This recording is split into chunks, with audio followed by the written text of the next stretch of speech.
Lee Harvey Oswald was a man with a torn past. His father died before his birth, and his mother gave him up to foster care for a while, either because she could not afford him, or she just didn't want him. Moving from city to city, school to school when he was younger, he never had the chance to make a true connection with anyone.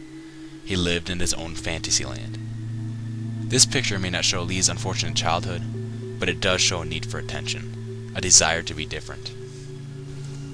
The smirk on his face can only represent the pride any man takes when holding weapons, but the eyes show something different.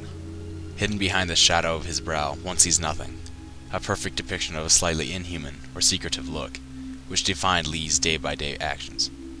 No one knew what he was up to next.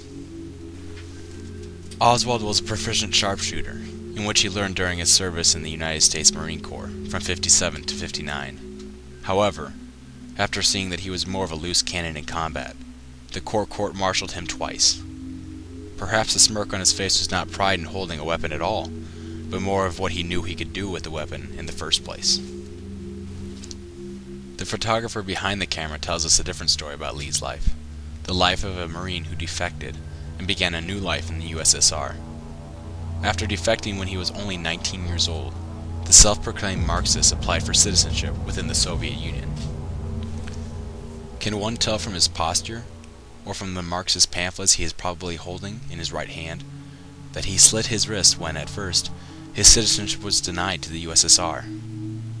This event takes us into another story about his life, which is standing behind the camera. From his wife's view, Marina's view, she sees an emotionally dangerous and abusive husband, in which we may infer that she had no idea what kind of man she was marrying back in Minsk in 1961. One should not dwell on Lee's past for too long, but a look into his past may give us insight into what kind of man he became.